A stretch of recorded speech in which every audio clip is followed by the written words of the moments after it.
Hi ಎಲ್ಲರಿಗೂ ನಮಸ್ತೆ, ಹೇಗಿದ್ದೀರಾ? ಎಲ್ಲರಿಗೂ welcome back to my YouTube channel. Please subscribe ಆಗಿ, ಲೈಕ್ ಮಾಡಿ, ಕಾಮೆಂಟ್ ಮಾಡಿ, ಹಾಗೆ ಫುಲ್ ವಿಡಿಯೋನ ನೋಡಿ.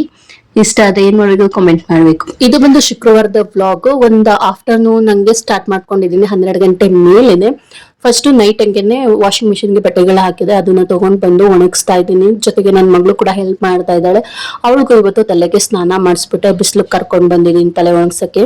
ಹಾಯ್ ಆಲ್, ನಾನು ಕೂಡ ಇವಾಗ ರೆಡಿ ಆಗಿದ್ದೀನಿ. ವಂಶುಮಗೂ ಕೂಡ ತಲೆಗೆ ಸ್ನಾನ ಮಾಡಿಸಿ ಅವಳಿಗೆ ರೆಡಿ ಮಾಡಿಬಿಟ್ಟೆ. ನಾನು ಇಲ್ಲಿ ನೋಡಿ ಮೂಗ್ಬಿಟ್ಟು ನೋಡಿ, ಇದು ನಿನ್ನೆ ವಂಶುಮಗೆ ಸಿಲ್ವರ್ ತರಕ್ಕೆ ಹೋಗಿದ್ದೆ ಅಲ್ವಾ, ಸೊ ಆವಾಗ ತೊಗೊಂಡಿದ್ದು 3140 ರೂಪಾಯಿ ಅಷ್ಟಾಯಿತು. ಯಪ್ಪ ಎಷ್ಟು ಕಾಸ್ಟ್ಲಿ. ನನ್ನದು ಹಳೇ ಮೂಗ್ ಬಟ್ಟೆ ಏನಿದೆ ಅದು 1000 ಒಳಗಡೆನೆ ಬಂತು. ಇದು ಆಲ್ರೆಡಿ ನೋಡಿ, ಅದಿನ್ನೂ ತೊಗೊಂಡು 1 ವರ್ಷ ಆಗಿಲ್ಲ, ಅಷ್ಟರಲ್ಲಿ ಎಷ್ಟು ಜಾಸ್ತಿ ಆಗಿದೆ ಮೂಗ್ ಬಟ್ಟೆ ರೇಟ್ ಎಲ್ಲ. ಸೊ ಮದುವೆಗೆ ಅಂತ ಹೇಳ್ಬಿಟ್ಟು ತೊಗೊಂಡಿದ್ದೀನಿ, ಸ್ಯಾರಿಗೆಲ್ಲ ಚೆನ್ನಾಗಿ ಕಾಣುತ್ತೆ ದೊಡ್ಡದಾಗಿ ಅಂತ. ಇನ್ನು ಎಲ್ಲನೂ ಸ್ಕಿನ್ ಕೇರ್ ಎಲ್ಲ ರೆಡಿ ಮಾಡ್ಕೊಂಡಿದ್ದೀನಿ. ಐಬ್ರೋ ಒಂದು ಮಾಡಿಸ್ಕೊಂಡಿಲ್ಲ, ಇವಾಗ ಪಾರ್ಲರ್ ಹತ್ರ ಹೋಗಿದ್ದೆ, ಕ್ಲೋಸ್ ಆಗಿತ್ತು. ಇನ್ನು ಸ್ವಲ್ಪ ಮುಂದೆ ಹೋದರೆ ಅಲ್ಲೊಂದು ಪಾರ್ಲರ್ ಇದೆ ಅಂತ ನನ್ನ ಹಸ್ಬೆಂಡ್ ಹೇಳಿದ್ರು ಫೋನ್ ಮಾಡಿ. ಇವಾಗ ಹೋಗಬೇಕು. ಸೊ ಮದುವೆಗೆ ಅಂತ ಹೇಳ್ಬಿಟ್ಟು ಗಿಫ್ಟ್ ತೊಗೊಂಡಿದ್ದೀವಿ ಅವ್ರಿಗೆ. ಮುಯ್ಯಾಕಣ್ಣ ಅಂತ ಅಂದ್ಕೊಂಡ್ವಿ. ಮುಯ್ಯಾದರೆ ಖರ್ಚಾಗುತ್ತೆ, ಗಿಫ್ಟ್ ಆದರೆ ಶೋಕೇಸಲ್ಲಿ ಎಲ್ಲಾದರೂ ಇಟ್ಕೊತಾರೆ ನೆನಪಿಗೆ ಅಂತ ಹೇಳ್ಬಿಟ್ಟು ತೊಗೊಂಡಿದ್ದೀನಿ. ಈಗ ಹೆಸರು ಬರ್ದು ಒಂದು ಕವರ್ಗೆ ಇಕ್ಕೊಂಡ್ಬಿಟ್ರೆ ಬೆಸ್ಟು. ಅಲ್ಲಿ ಪೆನ್ ಸಿಗ್ಬೋದೇನೋ, ಬಟ್ ಹುಡ್ಕೋದು ತಾಪತ್ರೆಯಕ್ಕೆ ಇಲ್ಲಿಂದನೇ ಹೆಸರು ಬರೆದಿಟ್ಕೊಂಡು ಹೋಗೋಣ ಅಂತ. ನನ್ನ ಹ್ಯಾಂಡ್ ರೈಟಿಂಗ್ ಅಷ್ಟಾಗಿ ಚೆನ್ನಾಗಿಲ್ಲ, ಆಡ್ಕೊಬೇಡಿ. ಮನೋಹರ್ ನನ್ನ ಹಸ್ಬೆಂಡ್ ಹೆಸರು, ಅವರು ನಮ್ಮ ಫ್ಯಾಮಿಲಿಯಲ್ಲಿ ಬಾಬು ಅಂತ ಕರೀತಾರೆ. ನನ್ನ ಹೆಸರು ಅರ್ಚನಾ, ವಂಶಿಕಾ ನನ್ನ ಮಗಳು, ವಂಶು ಅಂತ ಬ್ರ್ಯಾಕೆಟಲ್ಲಿ ಹಾಕಿದ್ದೀನಿ. ಸೊ ಇವಾಗ ನಾನು ಹೋಗ್ತಿರೋದು ಮದುವೆ ಮನೆಗೆ. ಹಿಂದಿನ ನೈಟ್ ನನ್ನ ಹಸ್ಬೆಂಡ್ ಹೋಗಿದ್ದಾರೆ, ಸೊ ಅವರೊಟ್ಟಿಗೆ ಹೋಗ್ಬೋದಾಗಿತ್ತು, ಬಟ್ ಹೋಗ್ಲಿಲ್ಲ ಕಾರಣಗಳಿಂದ. ನಮ್ಮ ಮಾವ ಬಂದ್ಬಿಟ್ಟು ಇವತ್ತೇ ಹೋಗಿ ಅಂತ ಅಂದ್ರು, ನಮ್ಮ ಚಿಕ್ಕ ಮಾವನ ಜೊತೆ. ಹಾಗಾಗಿ ರೆಡಿಯಾಗಿ ಪ್ಯಾಕ್ ಮಾಡ್ಕೊಂಡು ಹೊರಡ್ತಾ ಇದ್ದೀವಿ. ಆಕ್ಚುಲಿ ಮದುವೆ ಟೈಮ್ಗೆ ಹೋಗೋಣ ಅಂತ ಅನ್ಕೊಂಡಿದ್ದು, ಮಾವ ಹೇಳಿದ್ರಿಂದ ಹೋಗ್ತಾ ಇರೋದು. ನೋಡಿ ಗೈಸ್, ನಮ್ಮತ್ತೆ ನನ್ನೇ ಕೇಳುತ್ತಾರೆ ಸೀರೆ ಯಾವ್ದು ತಗೊಳ್ಳಿ ಅಂತ. ನಿಮ್ಗೆ ಯಾವ್ದು ಇಷ್ಟ ಅದನ್ನ ತಗೊಳ್ಳಿ.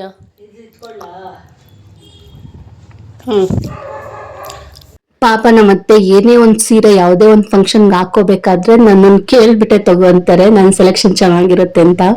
ತಗೊಂಚು ಸ್ವಲ್ಪ ಅಮ್ಮ ಕಾವಲ ಒದ್ದ, ಈಗ ಕಾವಲ ಆಗ್ಲಿ ಒದ್ದು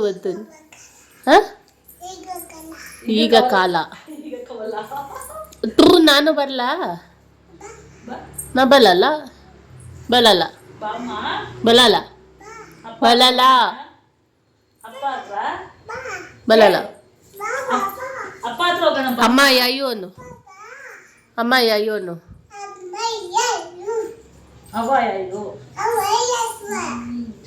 ಕಂದ ಇದೆಯೇ ಬುಜ್ಜಿ ಕಂದ ಎಲ್ಲ ಮೂಗ್ಬಿಟ್ಟು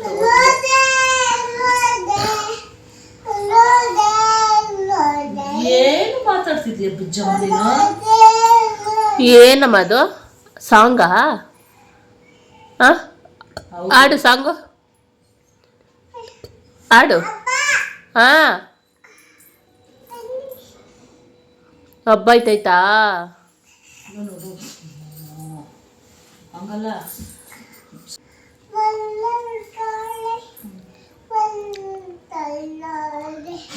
ಇನ್ನು ವಂಶು ಹೇಗ್ ಮಾತಾಡ್ತಿದ್ದಾಳ ಅಥವಾ ಸಾಂಗ್ ಹೇಳ್ತಿದ್ದಾಳ ಅವಳಿಗೆ ಅರ್ಥ ಆಗ್ಬೇಕು. ಇನ್ನು ವಂಶುಮಗೆ ಇವತ್ತು ತಲೆಗೆ ಸ್ನಾನ ಮಾಡ್ಸಿದ್ನಲ್ಲ, ನಾಳೆ ಮದುವೆ ಮನೆಯಲ್ಲಿ ಗಡಿ ಬಿಡಿಲಿ ಮಾಡ್ಸೋದಿಕ್ ಆಗತ್ತಲ್ಲ, ನಾವೇ ರೆಡಿ ಆಗೋದಿರುತ್ತೆ, ಅಲ್ಲಿ ಸ್ವಲ್ಪ ಕೆಲ್ಸಗಳಿರುತ್ತೆ. ಇದ್ರ ಮಧ್ಯೆ ಅವಳಿಗೆ ರೆಡಿ ಮಾಡೋದಿಕ್ ಆಗೋದಿಲ್ಲ ಅಂತ ಹೇಳ್ಬಿಟ್ಟು ಹಿಂದಿನ ದಿನಾನೇ ತಲೆಗೆ ಸ್ನಾನ ಮಾಡಿಸಿ ಒಣಗೋಗಿತ್ತು. ಸೊ ಇವಾಗ ಅವಳಿಗೆ ತಲೆ ಬಾಚ್ತಾ ಇದ್ದೀನಿ. ಹಾಗೆ ಒಂದು ಎಡವಟ್ಟು ಕೂಡ ಆಯ್ತು. ನಮ್ಮತ್ತೆ ಎಷ್ಟು ಆಸೆಯಿಂದ ರೆಡಿ ಆಗಿದ್ರು, ಮುಂಚೆನೆ ಹೋಗಿ ಮದುವೆ ಮನೆಯಲ್ಲಿ ಸಂಭ್ರಮ ಪಡೋಣ ಅಂತ. ಬಟ್ ಅದೆಲ್ಲ ಉಲ್ಟಾ ಆಗೋಯ್ತು. ಪಾಪ ನಮ್ಮ ಒಂದು ಹೆಣ್ಮಕ್ಳು ಪ್ರಾಬ್ಲಮ್ ಗೊತ್ತಿದ್ದೆಲ್ಲ ಅದೊಂದು ಬಂತು ಸಡನ್ ಆಗಿ. ನೀನ್ ಹೊರಡ್ಬೇಕು ಬ್ಯಾಗ್ ಎತ್ಕೊಂಡು, ಆ ಟೈಮ್ಗೆ ಅವ್ರಿಗೆ ಅದೊಂದು ಪ್ರಾಬ್ಲಮ್ ಆಗೋಯ್ತು. ಇನ್ನು ಫೈನಲ್ ಆಗಿ ನಾನು, ಪಾಪು, ನನ್ನ ಮೈದಾ ಜೊತೆ ನಮ್ಮ ಚಿಕ್ಕ ಮಾವ ಇಷ್ಟೇ ಜನ ಕಾರಲ್ಲಿ ಮದುವೆ ಮನೆಗೆ ಬಂದ್ವಿ ಇವಾಗಷ್ಟೇನೆ. ಇನ್ನು ನಾವ್ ಇವಾಗಷ್ಟೇ ಬಂದ್ವಿ. ಆಲ್ರೆಡಿ ಹಲ್ದಿ ಶಾಸ್ತ್ರಗೆ ಎಲ್ಲಾನು ಕೂಡ ರೆಡಿ ಮಾಡಿದ್ದು, ಸದ್ಯಕ್ಕೆ ಸ್ಟಾರ್ಟ್ ಆಗಿರ್ಲಿಲ್ಲ, ನಾನು ಹೋದ್ಮೇಲೆನೆ ಸ್ಟಾರ್ಟ್ ಆಯ್ತು. ಇನ್ನು ಹೋಗಿದ ತಕ್ಷಣ ಅಲ್ಲಿ ಮಕ್ಳುಗಳನ್ನೆಲ್ಲ ನೋಡಿ ವಂಶುಮನು ಖುಷಿ ಪಟ್ಕೊಂಡು ಎಲ್ರ ಜೊತೆ ಸ್ವಲ್ಪ ಅಡ್ಜಸ್ಟ್ ಆಗೋದಿಕ್ ಸ್ಟಾರ್ಟಿಂಗ್ ಅಲ್ಲಿ ಸ್ವಲ್ಪ ಕಷ್ಟ ಆಯ್ತು ಅವಳಿಗೂ ಸಹ. ಅದಾದ್ಮೇಲೆ ಅಡ್ಜಸ್ಟ್ ಆಗಿ ಯಾರು ಬೇಕಾಗಿಲ್ಲ, ಆಟ ಆಡ್ಕೊಂಡು ಅವಳೇ ಇದ್ಬಿಟ್ಲು. ಇನ್ನು ನನ್ನ ಹಸ್ಬೆಂಡ್ ಎಲ್ಲೋದ್ರು ಅಂತ ಹುಡ್ಕೋ ಟೈಮ್ಗೆ ಅವರು ಕೂಡ ಎಂಟ್ರಿ ಕೊಟ್ರು. ಅಪ್ಪಕ್ಕ ಆಗೈತೆ ಅಪ್ಪಕ್ಕ ಮನೆ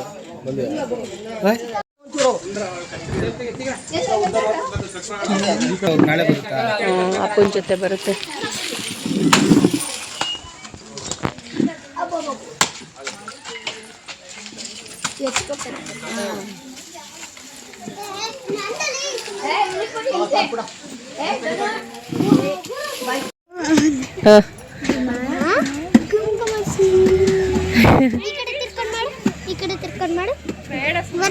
ಈಗ ಈಗ ಅಕ್ಕ ಅಕ್ಕ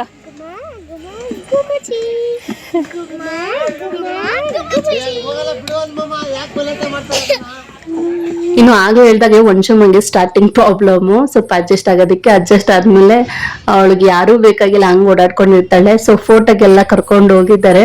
ಅವಳು ಒಳ್ಳೆ ಗುಬ್ಬಚ್ಚಿ ತರ ಎರಡು ಕೈನೂ ಇಟ್ಕೊಂಡು ನಿಂತಿದ್ದಾಳೆ ನೋಡಿ.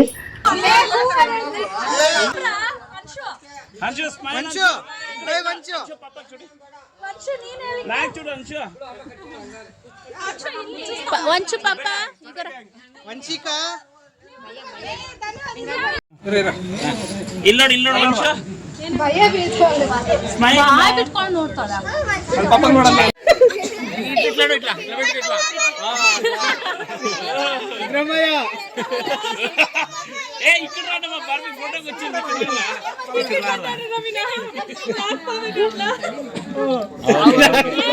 ನಾಲ್ಕమంట ಇವರು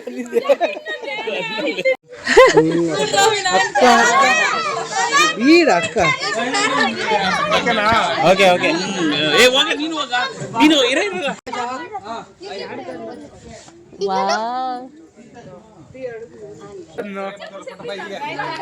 ಸಿನ್ನಿ ಇಪ್ಪಕ್ರ ಸಿನ್ನಿ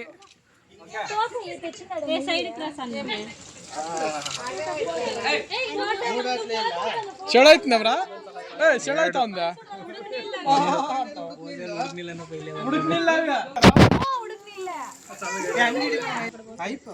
ಹಂಗೆ ಗುಡ್.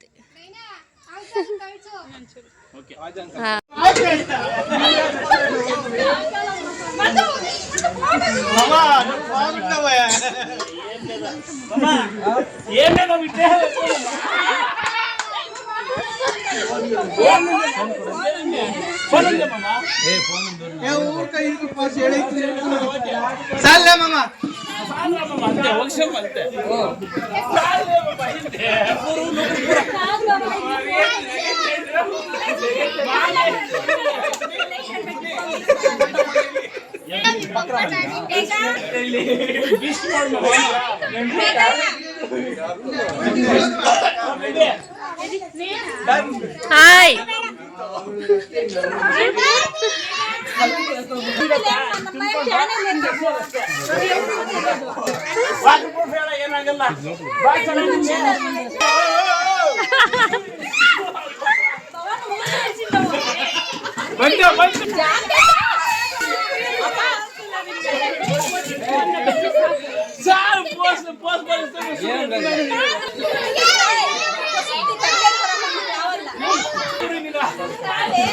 ನೀನ್ ಬರ್ಬೇಕಿಲ್ಲ.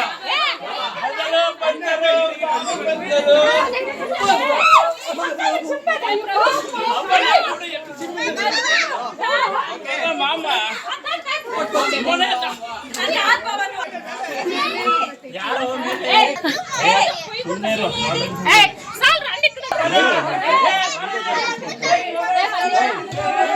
ನನ್ಗೂ ಸ್ವಲ್ಪ ಅಡ್ಜಸ್ಟ್ ಆಗೋದಕ್ಕೆ ಚೂರು ಟೈಮ್ ತಗೊಂತು. ಯಾಕಂದ್ರೆ ಎಲ್ಲರೂ ಒಟ್ಟಿಗೆ ಕಾಲ ಕಳೀತಿರೋದು ಫಸ್ಟ್ ಟೈಮ್, ಅದಕ್ಕೋಸ್ಕರ. ಅದಾದ್ಮೇಲೆ ನಾವ್ ಹಿಂಗಿರ್ತೀವಿ ಅವರು ಕೂಡ ಹಾಗೆ ಇರ್ತಾರೆ ಅನ್ನೋದಕ್ಕೆ ಅದೊಂದು ಎಕ್ಸ್ಪೀರಿಯನ್ಸ್ ಆಯ್ತು. ನಾನು ಕೂಡ ಕ್ಲೋಸ್ ಆದೆ, ಅವರು ಕೂಡ ಕ್ಲೋಸ್ ಆದ್ರು.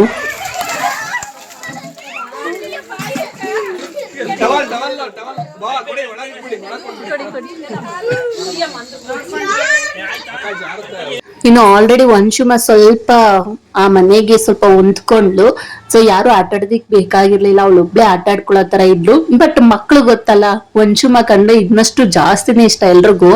ಸೊ ವಂಶು ವಂಶು ಅನ್ಕೊಂಡು ಹಿಂದಿಂದೇನೆ ಆಟ ಆಡ್ಸ್ಕೊಂಡಿದ್ರು. ಬಟ್ ಅವಳಿಗೆ ಸ್ವಲ್ಪ ಕೊಬ್ಬು ಜಾಸ್ತಿ. ನನ್ ಮಗಳಿಗೆ ಜಾಸ್ತಿ ಪ್ರೀತಿ ಮಾಡಿದಷ್ಟು ಕೊಬ್ಬು ಜಾಸ್ತಿ ಆಗುತ್ತೆ ಅನ್ನೋದಕ್ಕೆ ಇದೇ ನೋಡಿ ವಿಡಿಯೋದಲ್ಲಿ ಕಾಣಿಸ್ತಿದೆ ನಿಮಗೆ.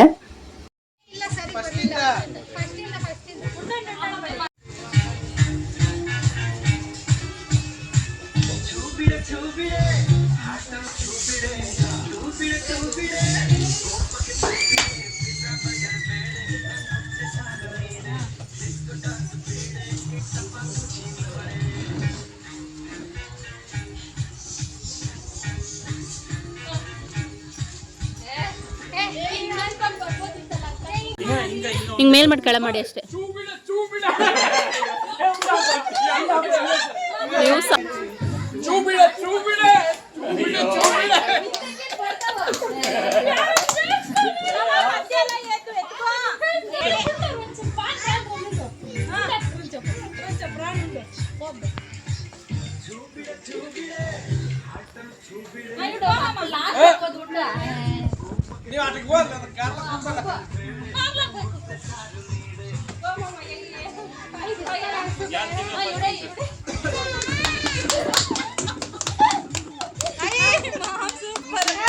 ಸೊ ಹಳದಿ ಶಾಸ್ತ್ರದಲ್ಲಿ ಡ್ಯಾನ್ಸ್ ಮಾಡ್ಕೊಂಡು ಚೆನ್ನಾಗಿ ಎಂಜಾಯ್ ಮಾಡೋದು ಇಷ್ಟ ಆಯ್ತು.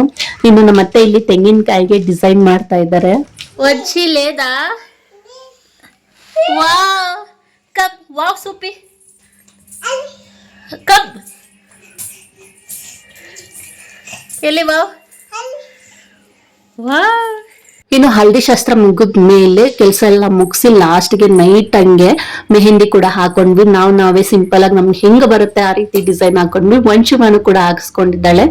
ಇನ್ನು ಇವತ್ತಿನ ವ್ಲಾಗ್ ನ ಸದ್ಯಕ್ಕೆ ಇಲ್ಲಿಗೆ ಎಂಡ್ ಮಾಡ್ತಾ ಇದ್ದೀನಿ. ಈ ನನ್ನ ಪುಟ್ಟ ವ್ಲಾಗ್ ನಿಮ್ಗೆ ಇಷ್ಟ ಆಗಿದೆ ಪ್ಲೀಸ್ ಲೈಕ್ ಮಾಡಿ, ಹಾಗೆ ಹೇಗಿತ್ತು ಅನ್ನೋದನ್ನ ಕಾಮೆಂಟ್ ಅಲ್ಲಿ ತಿಳಿಸಿ. ಪ್ಲೀಸ್ ಸಬ್ಸ್ಕ್ರೈಬ್ ಆಗೋದ್ರ ಮೂಲಕ ಸಪೋರ್ಟ್ ಮಾಡಿ ಅಂತ ಕೇಳ್ಕೊಂತೀನಿ. ಮತ್ತೆ ನೆಕ್ಸ್ಟ್ ಒಂದು ವ್ಲಾಗ್ ಅಲ್ಲಿ ಸಿಗ್ತೀನಿ. ಅಲ್ಲಿವರೆಗೂ thank you all, bye bye.